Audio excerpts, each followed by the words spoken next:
नमस्कार दोस्तों। हम हाजिर हैं बॉलीवुड फिल्म छावा का रिव्यू करने के लिए। आज ये फिल्म मैंने भी देख ली, रवि जी ने भी देख ली, तो हम दोनों एक-एक करके अपनी राय देंगे। पहले रवि जी से पूछते हैं कि उन्होंने जब जी। ये फिल्म देखी तो क्या लगा, क्या सोच कर गए थे?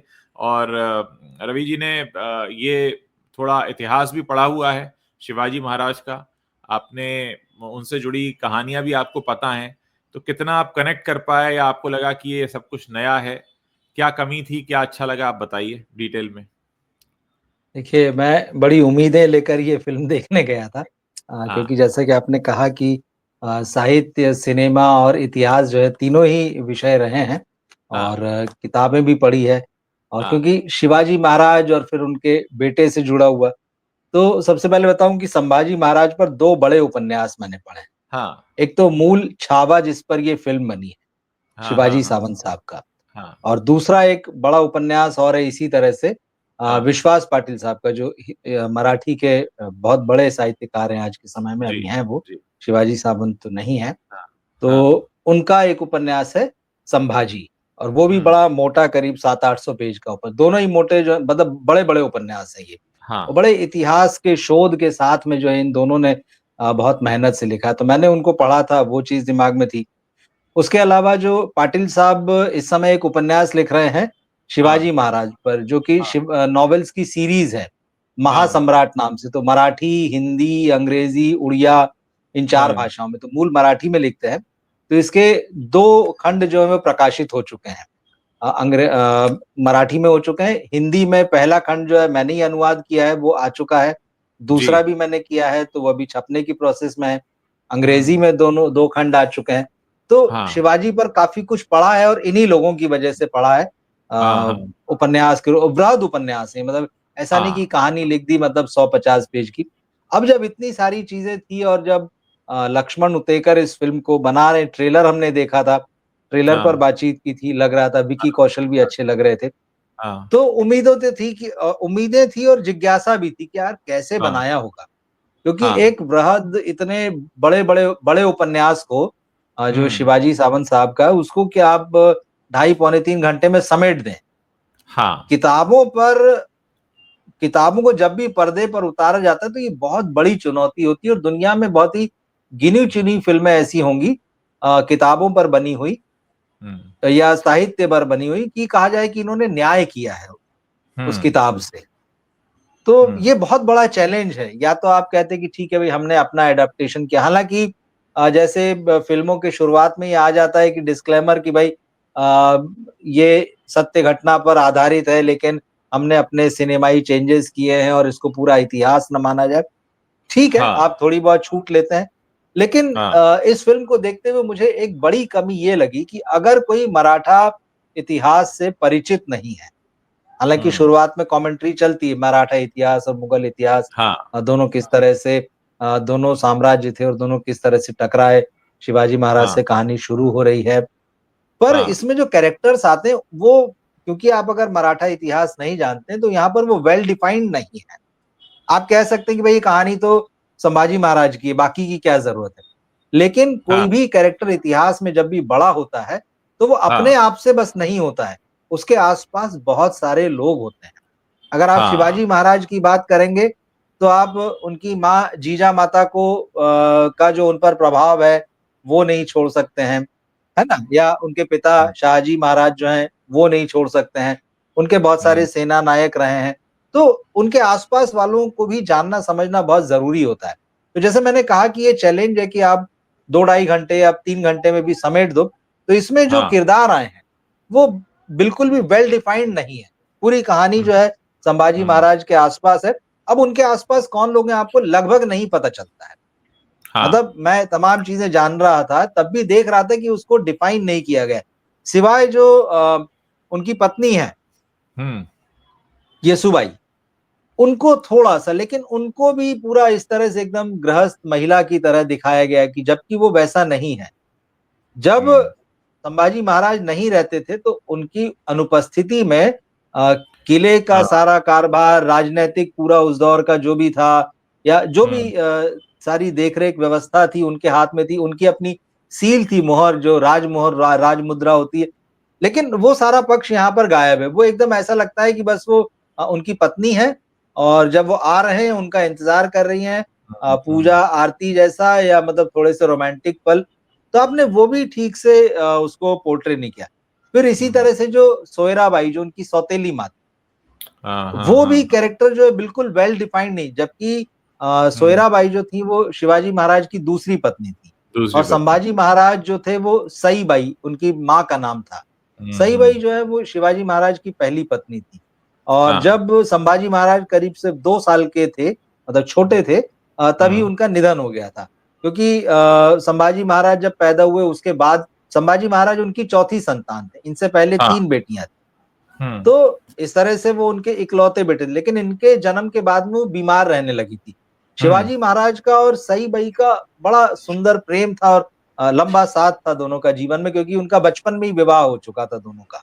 हाँ हाँ तो दोनों साथ साथ बड़े हुए थे, बड़ी अंतरंगता थी, वो सारी। हाँ अब चलिए अब वहां नहीं जाते, लेकिन मुझे एक फिल्म को देखते हुए ये सवाल बार बार उठा। मैं इसलिए शिवाजी महाराज और सई हाँ बाई साहिब की बात कर रहा हूँ, क्योंकि हाँ फिल्म में आप बार बार दिखाते हैं कि विकी कौशल जो है संभाजी महाराज बने हुए हैं। एक तो हाँ उनके कानों में उनके पिता की आवाज गूंजती है, हाँ दूसरा आपने उनको 2-4 बार दिखाया कि वो सपना देख रहे हैं और सपने में वो बचपन में अकेले हैं और परेशान है, हैरान, एक छोटा बच्चा जैसे होता है, रो रहे हैं, डर रहे हैं।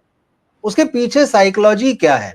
वो माँ का जिक्र कर रहे हैं कि मुझे माँ का प्यार नहीं मिला, वो अटैच, ये सारी चीजें हाँ कहीं डिफाइन, आप कोशिश जरूर करते हैं कि हाँ उनकी जो मनोदशा है उसकी थोड़ी व्याख्या करें, लेकिन आप व्याख्या का आधार क्या लेंगे? आपने उन कैरेक्टर्स को तो दिखाया ही नहीं। तो हम्म, संभाजी महाराज का भी जो कैरेक्टर बताया, बेसिकली मुझे लगा कि ये फिल्म जो है उनके वॉरियर रूप दिखाने को बनाई गई है और पूरा फोकस जो है उसी पर है। लेकिन संभाजी महाराज का जो भी 8-9 साल का शासन था और जो भी उन्होंने युद्ध लड़े राजा बनने से पहले और राजा बनने के बाद में, जो औरंगजेब को जो उन्होंने चुनौती दी, इतना बस नहीं था ना, क्योंकि आप सिर्फ वही नहीं दिखा रहे हैं, आप उनके रिलेशंस भी दिखा रहे हैं, फिर आप उनको हाँ डिफाइन नहीं कर रहे हैं। तो ऐसी कई हाँ सारी चीजें हैं जो मुझे लगी हम बात करेंगे, तो मुझे लगा कि यहीं पर फिल्म कमजोर हो गई है। हाँ। देखिए, मैं जब इस फिल्म को देखने गया तो मुझे सबसे पहले तो इसके ट्रेलर ने अट्रैक्ट किया था। मुझे ट्रेलर बहुत अच्छा लगा था और मुझे ऐसा लगा कि एक जोश से भर देने वाली एक ऐसी शौर्य गाथा मैं देखने जा रहा हूं, जो मैं जब बाहर देखकर निकलूंगा तो मैं बहुत कुछ जान चुका हूंगा, क्योंकि मैंने बहुत ज्यादा शिवाजी महाराज के बारे में नहीं पढ़ा है। उतना ही पढ़ा है जितना स्कूलों में पढ़ाया गया है, विशेष रूप जी, से नहीं जी। पढ़ा है।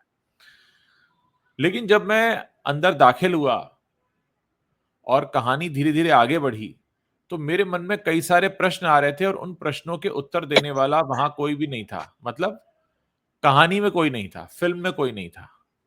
वो जो आशुतोष राणा ने रोल प्ले किया है, शायद हिरंब राव मोहते उनका नाम नहीं, है, वो हाँ, हम हम्बीर राव मोहिते, हम्बीर राव मोहिते। ये सोयराबाई साहेब के जो भाई थे, सगे भाई थे हाँ हाँ हाँ और हाँ, मामा लगते थे इस लिहाज से जो है मामा संभाजी लगते थे। महाराज। तो जी। एक तो इन मामा का कैरेक्टर क्यों इतना करीब है उनके, वो स्टैब्लिश नहीं हुआ। दूसरा, वो जो कवि हैं उनका क्या कवि कलश। रिलेशन, जी। हाँ, कवि कलश का क्या वो है। प्लस मतलब कहीं पर भी जो एक कहानी के जो पिलर कैरेक्टर्स थे जिन पर सधता ये पूरा मामला, कि भाई संभाजी महाराज की जिंदगी में कौन से इंपॉर्टेंट वो 6 और 7 लोग थे, उनसे उनके संबंध क्या थे, कैसे थे, कब से थे। ठीक है, जब वो मृत्यु हो जाती है उनके मामा की, तब वो याद कर रहे हैं, लेकिन वो भी स्टैब्लिश नहीं कर पाता है कि वो कितने बड़े दुख में हैं। मतलब वरना होना ये चाहिए था कि उनकी मौत पर हमारे भी आंख में आंसू आते, क्योंकि हम तब तक कनेक्ट हो गए होते। बिल्कुल। दर्शकों के आंख में आंसू आना चाहिए। तो मेरा ये सिनेमा देखने का जो मैं मतलब अपना मानकर चलता हूं कि ऐसा होना चाहिए कि जो लीड कैरेक्टर है या जिसकी कहानी दिखाई जा रही है, उससे दर्शक इतना कनेक्ट हो जाए कि आप खुद को उसकी जगह रखकर सोचने लगे। मैं ये सोचकर गया था कि जब मैं थिएटर में दाखिल होऊंगा तो मैं संभाजी महाराज के हिसाब से ही सोच रहा हूंगा, उनके हिसाब से ही देख रहा हूंगा और उनसे मेरा तार जुड़ जाएगा। भाई एक अच्छे फिल्मकार की कहानी यही होती है कि वो तार बिल्कुल। जोड़ लेता है, फिर आप उस कैरेक्टर के साथ उस पूरी जर्नी में जाते हो। तो मुझे वो डोर नहीं मिली। दूसरी मुझे कमी जो लगी वो इसके म्यूजिक और साउंड को लेकर लगी। मैं बड़ा हैरान हुआ कि ए आर रहमान ये ए आर जी, रहमान है। देखिए, ए आर रहमान की व्यक्तिगत लाइफ में एक बहुत बड़ी घटना हुई है। हमें नहीं मालूम उसका क्या कारण है, क्या ये उसका असर है या क्या है, लेकिन ए आर रहमान का म्यूज़िक इसमें दिखा नहीं मुझे। मुझे लगा ही नहीं, अगर मुझे नहीं पता होता तो कहीं पर ए आर रहमान के सिग्नेचर ही नहीं है। दूसरा, अ, ये फ़िल्म बहुत सारे अधूरेपन के साथ खत्म हो जाती है। बिल्कुल। कि उस अकबर का क्या हुआ, शहज़ादे अकबर का। अच्छा, एक सीन और है इस फ़िल्म में, अगर आपने आज ही देखी, आपको याद होगा, वो जी। तलवार जाती है इधर और वो हाँ, हाँ, व्यक्ति बिल्कुल। को क्या, नहीं, मैं ये नहीं कह रहा कि कोई इधर तलवार जाने से नहीं हाँ, हाँ। मरता है। मैं हुँ, ये हुँ, जानना चाह हुँ। रहा हूँ, वो अगर यहाँ गई तो वो क्या था? मतलब वो मुझे समझाओ, बताओ। मुझे अगर आपने ₹500, ₹400, ₹300 खर्च करके एक अंधेरे कमरे में बुलाया है, इस वादे के साथ कि हम आपको एक ऐसी जर्नी पर लेकर चलेंगे, तो मेरे भी तो आपसे सवाल होंगे ना। मैं अपना 3 घंटा लेकर गया हूँ, अपना पैसा लेकर गया हूँ, एक उम्मीद लेकर गया हूँ, एक विश्वास और भरोसे पर गया हूँ। लेकिन मेरा विश्वास और भरोसा उस अंधेरे कमरे में जाकर टूट जाता है। एट द सेम टाइम मैं ये भी कहूँगा, इतनी बुरी फ़िल्म नहीं है कि आप कहेंगे पैसा बर्बाद हो गया, मेरे बिल्कुल, सर में बिल्कुल। दर्द हो गया, मैं क्यों आ गया? आप ये सब कुछ नहीं कहने वाले हैं। आप उसको बस एक वन टाइम वॉच देखकर निकल जाएँगे। आप इसे मस्ट वॉच कैटेगरी में नहीं रखेंगे, और अगर कोई व्यक्ति बहुत बिज़ी है इस वीकेंड, अगले वीकेंड का तो मुझे पता नहीं अगले वीकेंड तक रहेगी कि नहीं, खैर। तो तो वो देखे नहीं देखे, मतलब ऐसा कुछ भी नहीं है कि अगर आपने फ़िल्म नहीं देखी तो चलता है। विकी कौशल की एक्टिंग बहुत अच्छी है। अक्षय खन्ना की तो उससे भी गज़ब है। ये तो अक्षय खन्ना का ज़बरदस्त कमबैक है। डायना बिल्कुल। पेंटी भी दिखाई देती है हमें इसमें, आशुतोष राणा भी दिखाई देते हैं, विनीत सिंह भी दिखाई देते हैं कवि के रोल में। रश्मिका मंदाना तो है ही, और दिव्या दत्ता का तो गजब का रोल था। लेकिन दिव्या दत्ता का जो रोल है सोयरा बाई का, जो कि शिवाजी महाराज की दूसरी पत्नी बताई जाती, उसमें बहुत एक्सपेंशन हो सकता था। उसके कई और सीन हो सकते थे, बहुत कुछ हो सकता था, जहां हम ये देखते कि कैसे घर के अंदर षड्यंत्र चल रहा है, क्या चालें चली जा रही हैं, क्या समीकरण है, कौन किससे क्या कह रहा है। मतलब अचानक से एक षड्यंत्रकारी कुछ बोलना शुरू कर देता है, और उसके सेंटेंस के बीच में जाकर, डायलॉग के बीच में जाकर हम ये समझ पाते हैं, अच्छा ये षड्यंत्र कर रहा है। तो ये जो आधा अधूरापन है ना, कि जो मुझे छोड़ बिल्कुल। दिया गया अंधेरे कमरे में कि जाओ, देख लो जो तुमको जैसे देखना है। मैं तो शिवाजी महाराज की गाथा पढ़कर गया नहीं हूँ। मेरे पास तो बहुत ही लिमिटेड नॉलेज है शिवाजी महाराज की, और ज़्यादातर दर्शक ऐसे ही होंगे। तो वो जो स्थिति बनी, मुझे लगता है कि महाराष्ट्र में, या जो लोग थोड़ा बहुत शिवाजी महाराज को जानते हैं, वहां तक तो तब भी ठीक है। लेकिन अगर कोई ऐसा है जिसने बिल्कुल ही कुछ नहीं पढ़ा, उसको कुछ भी नहीं समझ में आएगा कि क्या हुआ। उसको बाहर आकर जब वो रिव्यू पढ़ेगा, तब उसे पता चलेगा, अच्छा वो सोयराबाई दूसरी पत्नी थी, अच्छा वो बचपन में डेथ हो गई थी, वो बाद में समझेगा। तो ये जो एक किया है लक्ष्मण उत्तेकर जी ने, वो एक अन्याय किया है दर्शकों के साथ। अब मैं ये नहीं समझ पा रहा हूँ कि लक्ष्मण उत्तेकर जी से ये हो गया है या उन्होंने जानबूझ के किया है। क्या वो ये अंडर इंप्रेशन है कि सबको इतना तो पता ही है? ये भी हो सकता है कि लक्ष्मण उत्तेकर जी ये मानकर चल रहे हों। हम लोग कई बार कुछ चीजें मान लेते हैं, अरे ये तो पता ही होगा। अब जैसे सभी को पता है कि शिवाजी महाराज की जो माता जी थी, उनका नाम जीजाबाई जी था। लेकिन शायद उनकी दूसरी पत्नी का नाम किसी को नहीं पता है। बहुतों को तो यही नहीं पता होगा कि दूसरी पत्नी भी थी। बहुतों को ये नहीं पता होगा कि पहली पत्नी क्यों नहीं रही है, क्या हो गया था? और क्या संभाजी महाराज जो हैं वो वाक़ई बचपन से अकेले पले, या जो भी है, उनके जो उनके सौतेले भाई थे उनसे उनके क्या रिश्ते थे? वो अपनी सौतेली माँ के भाई से इतना करीब क्यों थे? उनके बीच में क्या समीकरण? मुझे तो कुछ नहीं पता लगा ना। तो मैं तो आधा अधूरे में आ गया। अब मैं अगर बात करूँ, जो अंधेरे कमरे में जाने के बाद मैंने स्क्रीन पर देखा, उसमें मुझे ज़ोर-ज़ोर से चीखते-चिल्लाते और खूब कूद-कूद कर युद्ध लड़ते विकी कौशल दिखे, जिसमें नो डाउट उन्होंने बहुत मेहनत की है, प्रभावित किया है, आपको वो अपनी एक्टिंग से कन्विंस कर देते हैं। मतलब वो अक्षय कुमार वाला धोखा नहीं देते हैं, नकली मूंछ लगा के पृथ्वीराज नहीं बने वो। वो आपको पूरा कन्विंस करते हैं कि हाँ, ये आपके सामने संभाजी महाराज ही खड़े हैं। भले आपको आज से पहले उनके बारे में कुछ नहीं पता था या बहुत लिमिटेड नॉलेज थी, लेकिन आपको कन्विंस कर देते हैं कि मैं ही हूँ। आप ये नहीं कहते हैं कि क्या ये हैं, आप कहते हैं नहीं यही है। जैसे अक्षय खन्ना कन्विंस कर देते हैं कि मैं ही औरंगजेब हूँ। लेकिन इसके अलावा भी कहानी में कुछ होना चाहिए था। आपने जो बातें कही उससे जो मैं समझ पाया और जो मैं पहले से भी सोच रहा था उसकी पुष्टि मुझे होती है कि ये फ़िल्म जो है खराब राइटिंग का एक अच्छा उदाहरण है। जी, एक खराब राइटिंग सिनेमा हाँ, को और एक बड़े शोधपरक और अच्छे और हुँ, लोकप्रिय उपन्यास पर बनी हुई फ़िल्म हुँ, हुँ। है। ऐसा भी नहीं कि इसमें आपको रिसर्च करना पड़ा होगा। हाँ, हाँ, आपके हाँ, पास सारा रिसर्च किया हुआ था, वेल रिटन था। हाँ, हाँ, बहुत पॉपुलर है जो नॉवेल और उसमें सारी चीज़ें खोल कर रख दी गई हैं। तो हाँ, ऐसा नहीं था कि आप कहें कि हम इसके लिए शोध कर रहे थे और हुँ, हमको हुँ, 5 साल लगाए और 10 साल लगाए। हाँ, आपको तो हाँ, पूरा रेडीमेड बना हुआ था। आपको तो हाँ, सिर्फ़ स्क्रिप्ट लिखनी थी, डायलॉग्स लिखने थे, हाँ, कैरेक्टर्स को प्रॉपर उभारना था। करीब आधा हाँ, दर्जन के आस-पास लोग इसमें लगे हुए हैं और जिन्होंने हाँ, हाँ, इसमें घोस्ट राइटिंग की होगी, जिनको क्रेडिट नहीं गया होगा, वो बेचारे तो हाँ। अलग ही हैं।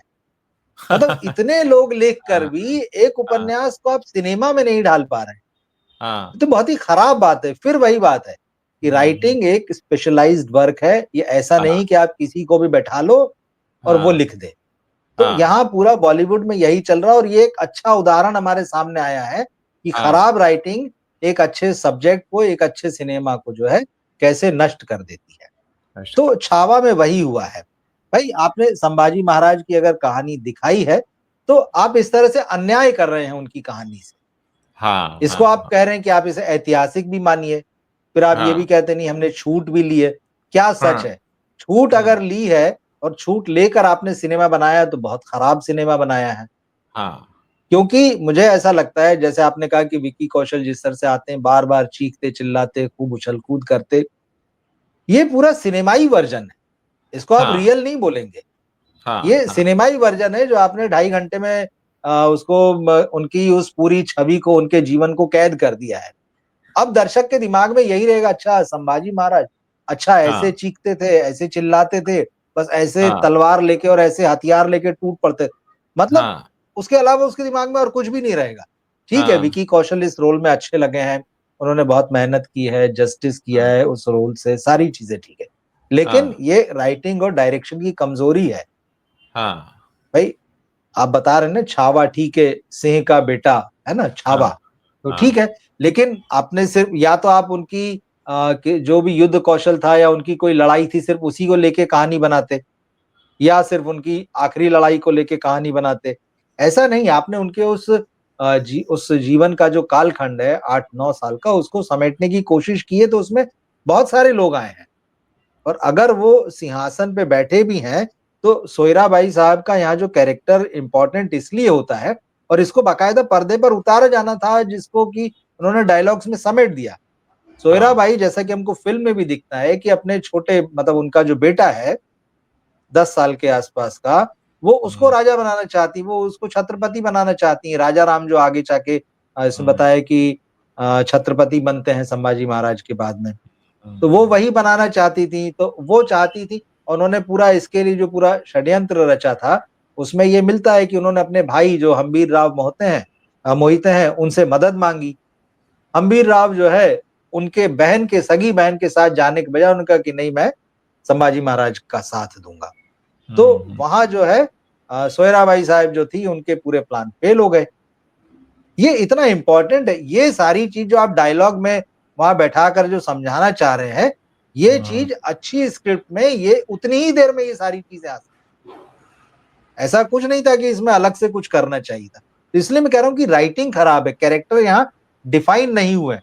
और उसके अलावा जैसे आप उपन्यास पढ़ते हैं मैं खास तौर पे यहाँ विश्वास पाटिल साहब का जो उपन्यास है संभाजी जब उसमें, तो उसमें बड़ी खूबसूरती से इस चीज़ को डिफाइन किया है कि राजाराम जो छोटे भाई थे, उनके सौतेले भाई और उनकी उम्र में बहुत फ़र्क था दोनों की उम्र में, संभाजी महाराज की और उनकी। दोनों में कितना खूबसूरत बॉन्ड था। वो एकदम बड़े भाई के पीछे-पीछे लगा रहता था छोटा भाई, वो पूरे नॉवेल में उभर के आता है और पूरा हाँ, रिसर्च बेस्ड है वो। हुँ, लेकिन यहाँ पे आप क्या दिखाते हैं कि सोयराबाई जो है अपने बेटे को छत्रपति बनाना चाहती हैं। जब ये बन जाते हैं, तो अब वो दोनों भाइयों का पूरा रिश्ता ही गायब हो गया और फिर आखिरी में जब ये जाने लगते हैं औरंगज़ेब से लड़ने के लिए, तो हाँ, अचानक वो भाई प्रकट हो रहा है, वो उसकी पत्नी के साथ में और वो कहते हैं कि अच्छा मेरे जाने के बाद में तुम सारी चीज़ें सँभालना और ये मतलब ये अजीब तरह से दर्शक को समझ में कैसे आएगा कि ये हुआ क्या भाई? वो तो सौतेला भाई था। उसकी माँ जो हुँ, है उसे छत्रपति बनाना चाहती थी, मगर ये बन गए, फिर वो क्या कनेक्शन मतलब कई सारे अनसुलझे सवाल हैं जिनका जवाब अगर आप नहीं जानते हैं, तो आपको इस फ़िल्म में तो नहीं मिलता है और आप बहुत कन्फ्यूज़न वाली स्थिति में रहते हैं और कन्फ्यूज़न के साथ ही बाहर निकलेंगे फिर आप। मैं अब ये समझने की कोशिश कर रहा हूं कि लक्ष्मण उत्तेकर ने गलती तो की, ये तो हम यहां निष्कर्ष पे पहुंच गए कि लक्ष्मण जी। उत्तेकर ने गलती की है। अब लक्ष्मण उत्तेकर ने गलती क्यों की है? क्या वो कुछ चीजें मानकर चल रहे थे, या वो अपने काम में इतने कच्चे हैं कि उनको ये पता नहीं था कि उन्हें एस्टेब्लिश करना पड़ेगा, या वो एक दर्शक के तौर पर इस फिल्म को समझ नहीं पाए कि जब आप बनाते हैं पिक्चर तो आपको दर्शकों के पर्सपेक्टिव से बनानी होती है ना, कि भाई दर्शक इसको देखकर ये प्रतिक्रिया देंगे या ये सोचेंगे। क्योंकि ये बात तो अगर उन्होंने अपने टीम में या किसी को फिल्म दिखाई होगी, शुरुआती रशेस रहे होंगे, स्क्रीन प्ले पे डिस्कशन हुआ होगा, I am sure Vicky Kaushal के साथ भी बहुत सारे डिस्कशंस हुए होंगे, तो क्या कहीं कभी किसी भी स्तर पर किसी ने ये बात कही ही नहीं कि ये थोड़ा अटपटा लग रहा है, या यहाँ पे ये डिस्कनेक्टेड लग रहा है, या यहाँ पे ये समझ में नहीं आ रहा, ये कैसे हुआ? और सर अच्छा हुआ कि वो गाना हटाया गया, समझ में आया कि वो गाना अगर होता तो बिल्कुल। अजीब लगता। लेकिन गाना हटाने के बाद भी ये फ़िल्म अधूरी रही, पूरी नहीं हो पाई। जो बात आप कह रहे हैं लक्ष्मण उतेकर के बारे में, मुझे ऐसा लगता है कि फ़िल्म बनाते हुए उन्हें लग रहा था कि मैं सब कुछ जानता हूँ, मुझे और कुछ जानने की ज़रूरत नहीं। तभी हाँ, आदमी ऐसी गलतियाँ हाँ, करता है। हाँ, अगर जब उसको पता हो कि यार नहीं, इसमें किसी और की भी राय लेना चाहिए। बहुत हुँ, सारे इतिहासकार हैं, बहुत सारे साहित्यकार हैं, जिनका मैं नाम ले रहा हूँ विश्वास पाटिल। उन्होंने एक बहुत रिसर्च बेस्ड जो इतना मोटा उपन्यास मोटा से मतलब बहुत ही प्रामाणिक उपन्यास, उन्होंने पूरा जीवन उतार के रख दिया है उसमें, संभाजी महाराज का। उनके पैदा होने से लेकर जो है, उनके हाँ, आखिरी दिन तक जो है। हाँ, आपके सामने ऐसे लोग हैं भई। मगर हाँ, आप जाना नहीं चाहते, आप मिलना नहीं चाहते, आप उनसे बात नहीं करना चाहते। आपको लगता हाँ, है मैं ही विद्वान हूँ। चलिए आपको हाँ, लगा होगा कि मैं विद्वान नहीं हूँ तो मेरे पास एक हाँ, विद्वान की किताब है। अरे भाई पर हुँ, उस विद्वान की किताब को रूपांतरित करने के लिए भी तो कोई विद्वान लगेगा आपको, कोई अच्छा हुँ, राइटर लगेगा आपको। कि आपने सोच लिया कि बस क्योंकि वो खुद भी इसके राइटर्स में शामिल है, इसकी राइटिंग टीम में वो भी हाँ, शामिल है। तो चलो हम दोस्त लोग मिलके लिख लेंगे।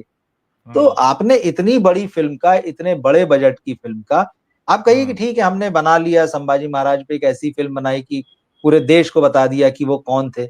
लेकिन आपने कैसे बताया? कैसे हुँ, जनवाया भाई ये? कितना आधा-अधूरा है। क्या हुँ, इमेज हुँ, जाएगी, क्या पिक्चर जाएगी? तो कम से कम जो लोग जानेंगे वो तो कहेंगे कि आपने ठीक नहीं किया। अब भाई जिनको जो सिर्फ़ इसी बात से खुश हो गए कि अच्छा हमने ये देख लिया और हमको भी पूरा नॉलेज मिल गया, फ़िल्म देखने से ही। तो वो खुश हुँ। रहे भाई अपनी खुशफ़हमी में, कोई दिक्कत ही नहीं है। लेकिन फ़िल्म में गड़बड़ियाँ तो हैं और कैरेक्टर के ही लेवल पे है, राइटिंग के ही लेवल पे गड़बड़ियाँ हैं। और ये बात दूसरा सही है कि अच्छा वो उन्होंने गाना हटा दिया, नाच जो था।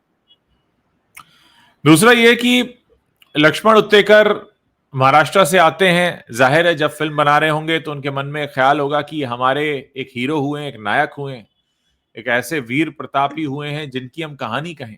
तो जब आप इस भाव से सिनेमा बनाते हैं, तो ज़ाहिर है आपके मन में ये भाव रहता है पूरी फ़िल्म बनाते वक़्त कि हम इनके बारे में बताने जा रहे हैं।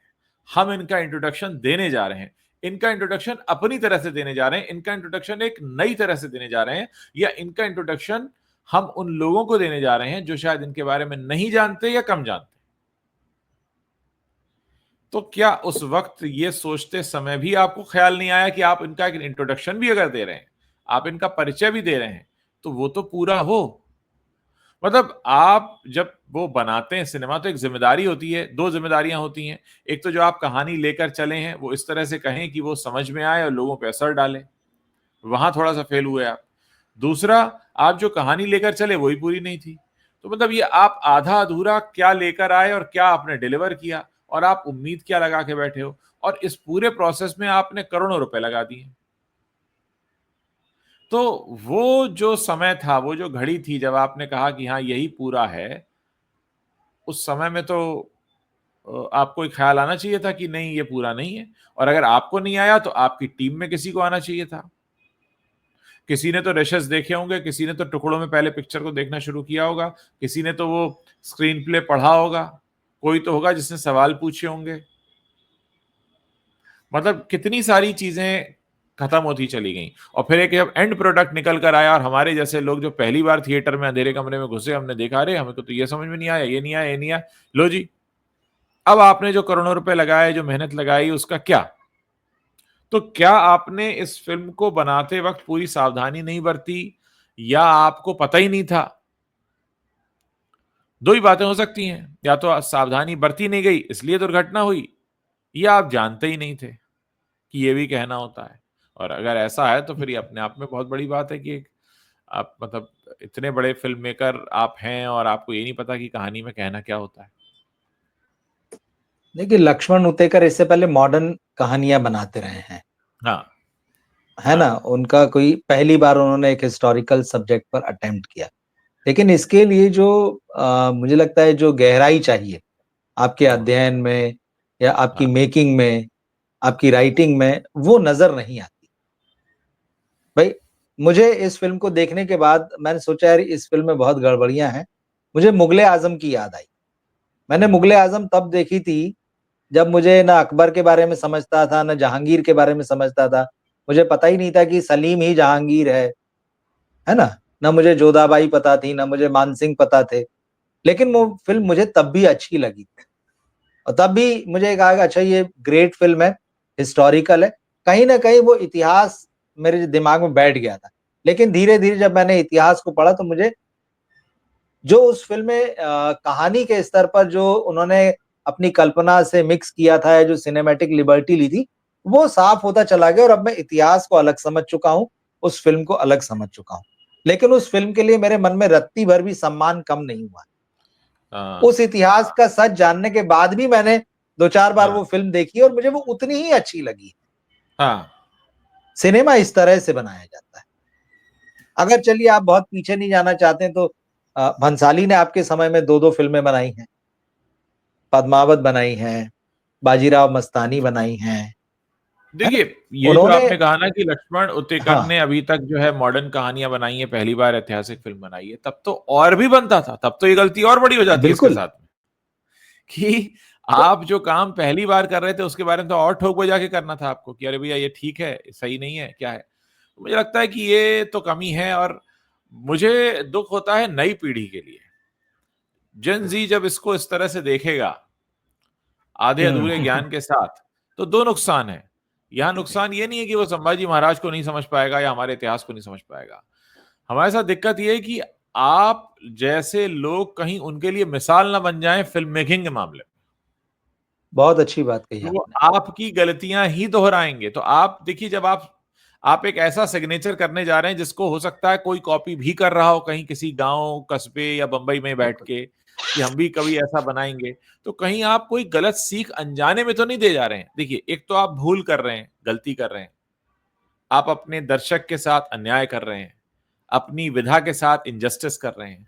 और सबसे बड़ा क्राइम क्या हो रहा है कि जो एकलव्य आपको कहीं देख रहा है, हर किसी के एकलव्य होते हैं, मेरा ये मानना है। सही है। खासकर आज बिल्कुल। के युग में तो बहुत सारे एकलव्य आपको मिलेंगे। दुनिया ही एकलव्यों की है। क्या करें? सबको सब उपलब्ध नहीं है, तो कोई किसी को देख के सीख रहा है कहीं से। अब आपने एक गलत ज्ञान बाँट दिया, तो आपने एक पूरी की पूरी नस्ल को जो है गलत चीज़ बता दी। अच्छा, उन्होंने तो ऐसा किया था। वही बात जो हम लोग कहते हैं ना कि शाहरुख खान को क्यों गुटखे का ऐड नहीं करना चाहिए, इसलिए क्योंकि बहुत सारे लोग आपको देख के सीख रहे हैं। ठीक है कि सरकार ने बैन नहीं लगाया है उस पर, सरकार ने नहीं उसकी फैक्ट्री बंद की है, लेकिन आपकी भी तो अपनी एक रिस्पॉन्सिबिलिटी है, क्योंकि आप आम नहीं हैं, खास हैं। तो अगर ईश्वर ने आपको खास बना दिया है, खास जगह दे दी है, तो उसका ध्यान तो आपको रखना पड़ेगा ना, वो पड़ोसी नहीं रखेगा उसका ध्यान। तो मुझे ये भी चिंता है। भई, लक्ष्मण उतेकर तो महाराष्ट्रियन हैं, हाँ, महाराष्ट्र से आते हैं, मराठी हैं। हाँ, तो अगर वो छावा को जानते हैं, अगर वो हाँ, शिवाजी सावंत साहब को जानते हैं, हाँ, तो निश्चित रूप से वो विश्वास पाटिल साहब को भी जानते होंगे। और जब हाँ, उन्होंने इतना कुछ लिखा गया है संभाजी महाराज पे, 50 से ज़्यादा उपन्यास और नाटक आपको मिल जाएँगे और बहुत हुँ, महत्वपूर्ण भी उसमें मिलेंगे। तो जी, विश्वास पाटिल साहब को भी जानते होंगे, उनके उपन्यास को भी जानते होंगे। हाँ, उपलब्ध हैं लोग भाई। लेकिन बात वही है कि आप नहीं जाना चाहते हैं, आपको लगता है कि भई हम ही सर्वे सर्वा हैं और हमें तो ज्ञान मिल ही गया है और एक रेडीमेड किताब मिल गई, अब इसका करना क्या है? स्क्रिप्ट ही तो बनानी। इसमें से कुछ छाँटना-बीनना तो है, बस वही किया उन्होंने। ये ले स्क्रीन लो, प्ले में ये नाम डेट आया था लक्ष्मण उतेकर का भी, जो 4-5 नाम थे स्क्रीन बिल्कुल, प्ले मैं में, वही उसमें कह लक्ष्मण रहा हूँ, उतेकर का उनका भी नाम था। नाम आया। यानी अब आपने स्क्रीन प्ले लिखा है, तो फिर तो आप अब बहुत ही बड़े कटघरे में खड़े हुए हैं इस समय। बिल्कुल, तो आपने आपको बस यही लगा कि भैया इस 500-700 किताब पेज की जो किताब है, इसमें कुछ सीन उठा लेने हैं, कुछ घटनाएं उठा लेनी है और हमारी हाँ कहानी रेडी है। हाँ आपने स्टार्ट पकड़ लिया, आपने एंड पकड़ लिया, हो गई बात पूरी। ऐसा नहीं होता, कहानी ऐसे नहीं बुनी जाती मेरे भाई। जी। तो ये बहुत सारी गड़बड़, और इस कहानी को उन्होंने पूरे तौर पर एक्शन में बदल दिया है। इसमें रिलेशंस भी गायब है और इसमें इमोशंस भी गायब है, दोनों चीजें गायब। देखिए, जब शॉर्टकट इमोशनल आता है तो लेवल बहुत कुछ छूटता है ना फिर। छूटता है ना, जब बिल्कुल। शॉर्टकट आता ले, है तो बहुत कुछ छूटता है। लेकिन सिनेमा शॉर्टकट से नहीं बनता ना।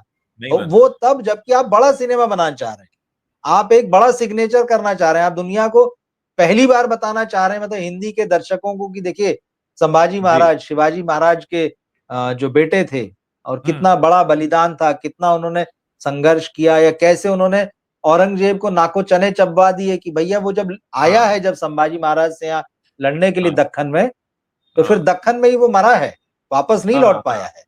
हाँ तो वापस नहीं लौटा है, वापस वो आगरा या दिल्ली नहीं चला गया है, वो दक्कन में ही उलझा रहा है उसके बाद में पूरी।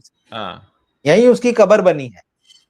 तो हाँ। जब आप इतना इंपॉर्टेंट लेसन उठा रहे हैं, और जिस तरह से एक बात आपने कही थी, बिल्कुल वो चीज मुझे भी लगी थी, कि फिल्म जिस तरह से खत्म की इन्होंने, वो तो बहुत ही हम्म। अजीब लगता है। वहाँ एकदम क्या से हो गया, मतलब कुछ हुआ नहीं क्या हुआ। हो, हाँ मतलब हाँ एकदम से कि ठीक है, अगर संभाजी महाराज का आपने दिखाया कि टॉर्चर किया जिस तरह से, जो भी, और फिर वो मर हाँ गए, फिर कुछ डायलॉग्स दिखाए, और फिर औरंगजेब ने भी किसी को हाँ। चाकू मारा और वो भी वहीं गिर गया और फिल्म खत्म हो गई।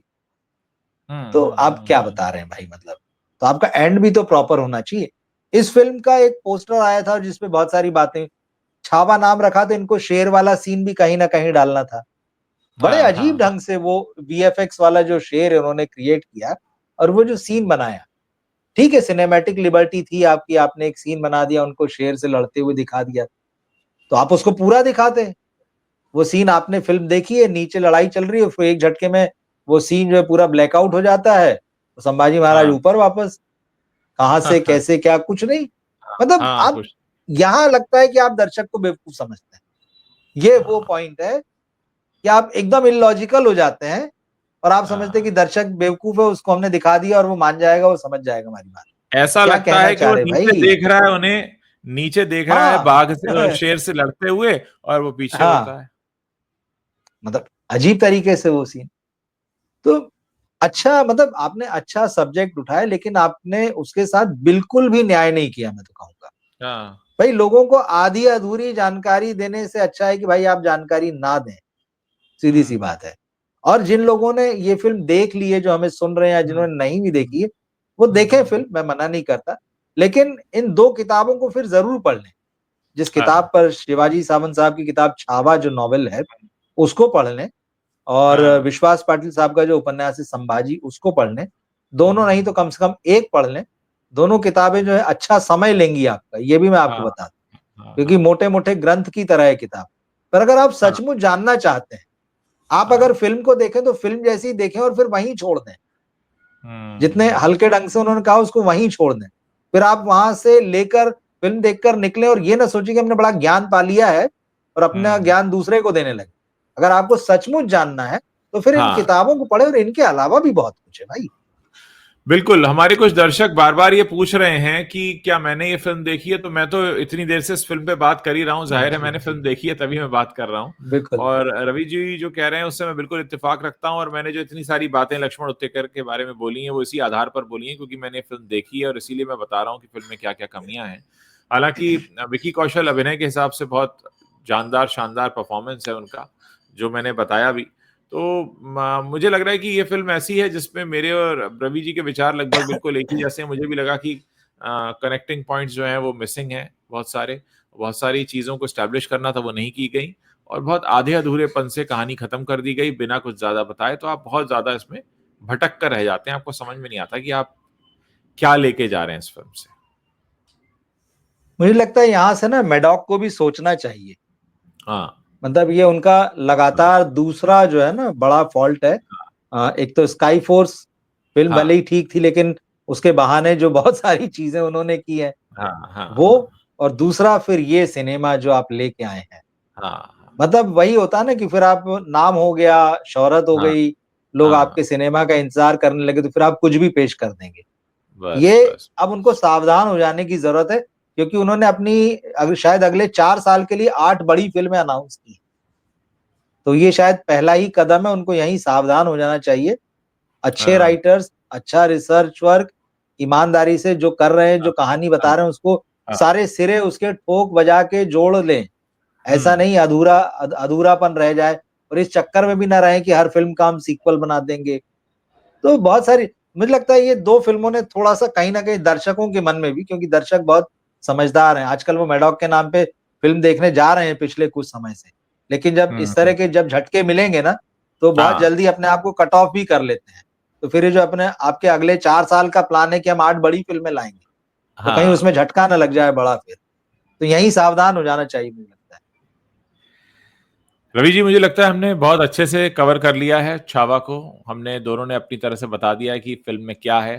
तो मेरी तरफ से तो ये है कि अगर आप कुछ नहीं कर रहे हैं और आपको कोई फ़िल्म देखनी है, तो आप जाकर देख सकते हैं। लेकिन अगर आप मिस भी कर देंगे, तो कुछ ऐसा नहीं है कि आप कोई बहुत बड़ी चीज़ मिस करेंगे, क्योंकि फ़िल्म में काफ़ी कमियाँ हैं, खामियाँ हैं। और सबसे ज़्यादा झटका आपको लगता है ये जानकर कि इसमें ए आर रहमान का म्यूज़िक है। क्योंकि मुझे तो इस फ़िल्म का साउंड ही सबसे वीक पॉइंट लगा है। अगर एक पॉइंट बताया जाए सबसे वीक है, जो कि इस तरह की फ़िल्मों में नहीं होना चाहिए। आपके अंदर शौर्य गाथा आप देख रहे हैं, जोश जुनून से आप भर जाएँ। वो पूरी तरह से फ़ेल है और बड़ा ऐसा लगता है कि रहमान साहब ने अपने किसी ट्रेनी इंटर्न से करवा लिया है काम पूरा। देखिए, म्यूज़िक के बिना कोई भी हिंदी फ़िल्म ना अधूरी लगती है। अगर आप ऐसी कहानी लाएँ जिसमें गाने की गुंजाइश नहीं है, म्यूज़िक की अच्छी गुंजाइश नहीं, तब तो चलो ठीक है, चल जाता है। लेकिन यहाँ तो आपके पास शौर्य और देशभक्ति के कम से कम 2-3 गाने जो आप बैकग्राउंड में बजा सकते थे, उनकी भरपूर गुंजाइश थी।